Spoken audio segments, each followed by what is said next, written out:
Welcome to Regulatory Joe. Welcome to Regulatory Joe. Welcome to Regulatory Joe. Hey, everybody. Welcome to Regulatory Joe on the road. It's been a crazy busy month going to some incredible conferences. For today's episode, we want to look back at the 19 episodes of Regulatory Joe from this past year and recap all the great topics we've covered and incredible guests that we've had on the show.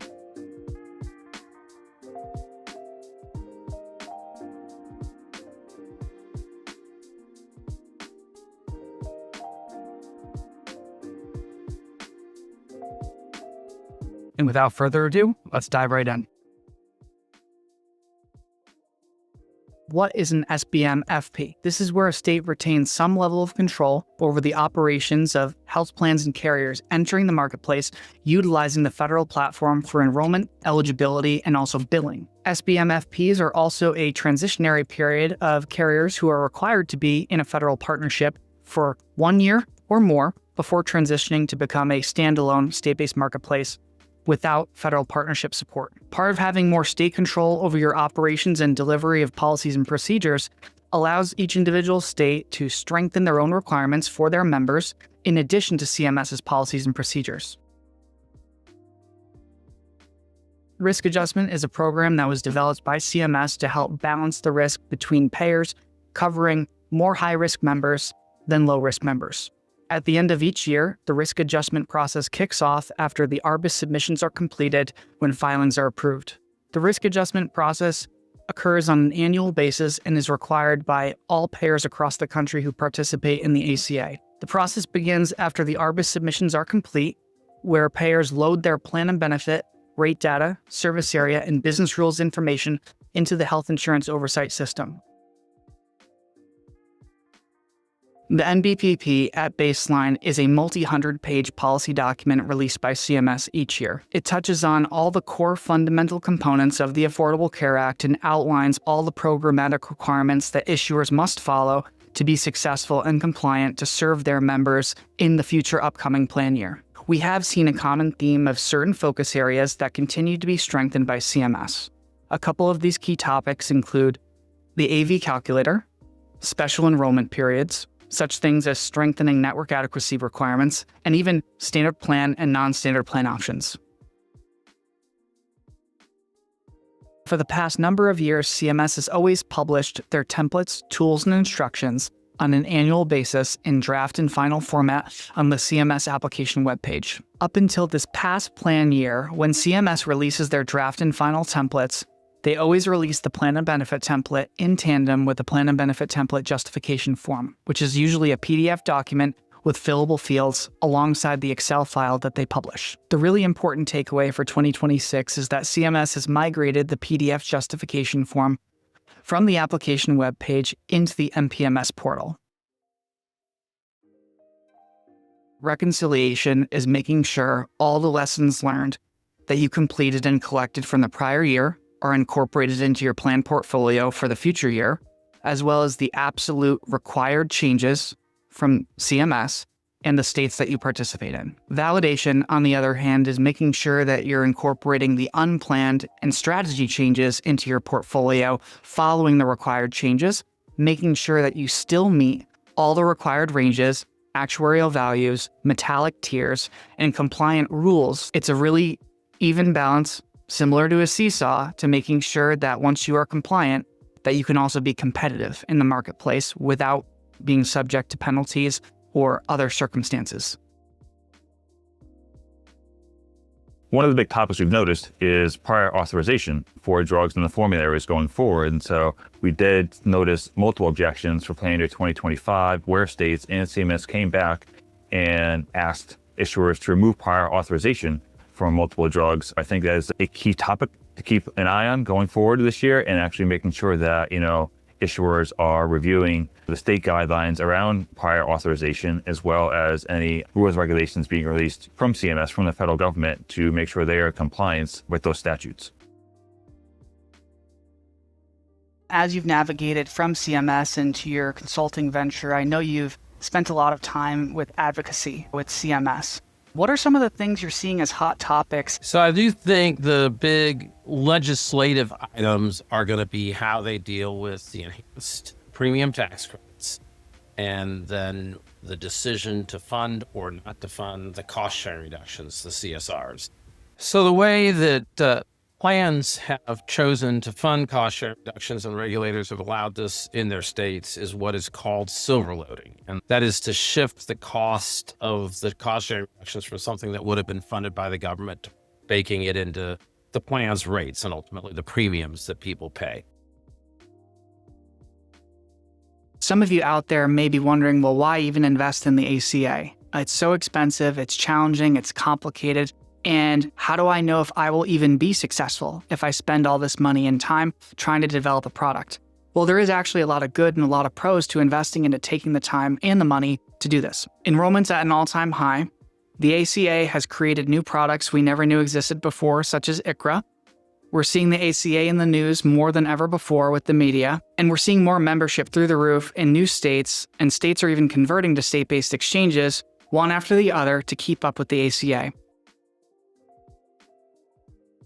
Why is staffing so important? Now more than ever in plan year 2026, I think it really bubbles up into two primary reasons: explosive enrollment and complex regulatory guidance. What we've seen historically speaking is two primary methods of staffing your organization: role-based staffing as well as market-based staffing. Now, if you're a new issuer entering the ACA for the first time, or an existing issuer only offering your products within 1 or 2 states, we really would recommend role-based staffing. Where it gets tricky and why we would not recommend role-based models for larger organizations that are participating in multiple states and segments, both individual, group, on and off the exchange, is because you're entering a space where you grow from a one-to-one organization to a one-to-many organization. Every pharmacy benefit manager knows well and clear that divisions of insurance are strengthening regulatory oversight for the past 24 months. It's very important to know that licensure is not governed on a federal level, where it's consistent across all states and domestic territories within our country. It's actually governed on a state and local government level. So while those requirements may feel kind of similar across each state, you need to be very careful because each state has their own set of templates, state-specific requirements, additional forms, exhibits, appendices, and more. The most important thing to start with is having a system in place to keep track of what's due and when. There are so many requirements that it can be easy to lose track of them, the reports and the renewals and the licensure. And then if you get follow-up emails, keeping track of those deadlines can be difficult. Making sure to stay up to date with pending legislation is very important, especially we're seeing right now there's a lot of bills in the legislature that can potentially have a major impact on requirements where new licensure requirements in different states and new report. And I find that there's better outcomes if you reach out to the statutory authority because they're often more than happy to answer questions or clarify what they're looking for so you can get it right the first time.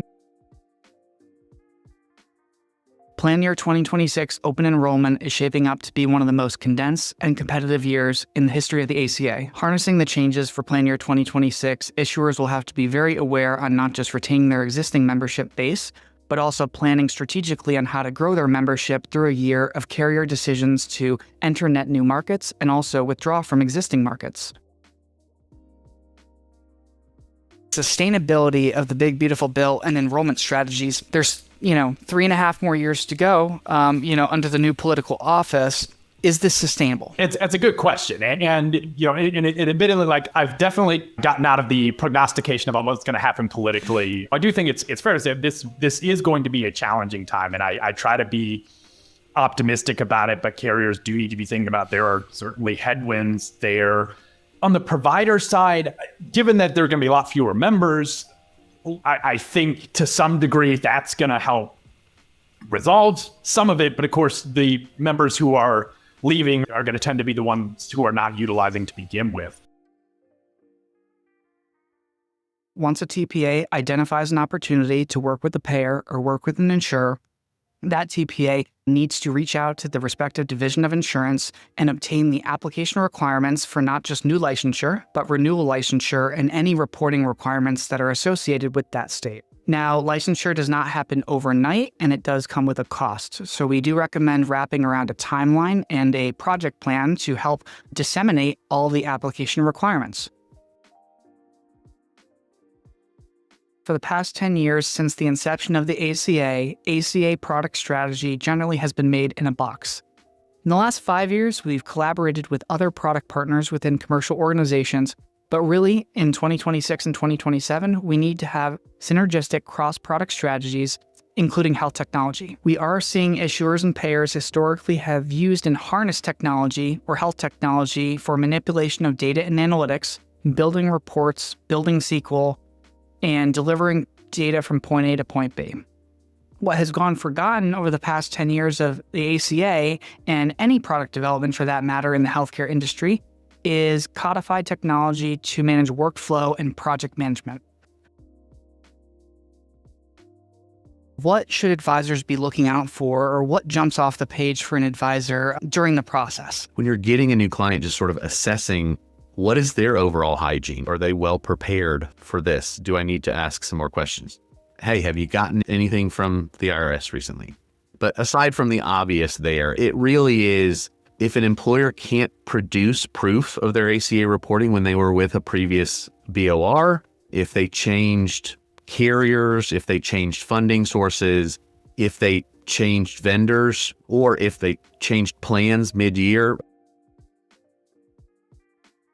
I think we need to be really thinking about what we're training people on, because I don't think we need to be training people on, this is the copay and this is the deductible and this is the, items that are excluded for ABC Inc.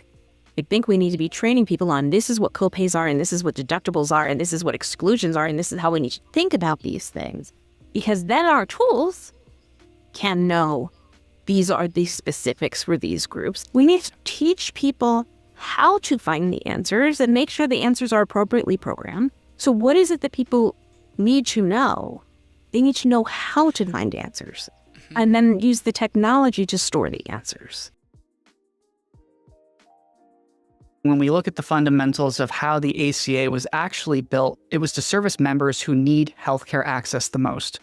So risk adjustment, generally speaking, favors carriers that insure and cover the lives of members who are within the lowest FPL or federal poverty level. So when we talk about the balancing of these complex fee payments during uncertain times and the potential elimination of APTCs during calendar year 2026, the fact that we're in enrollment and still don't have a clear path into January 1st of next year, plans need to start strategic planning now, specifically around your risk adjustment process.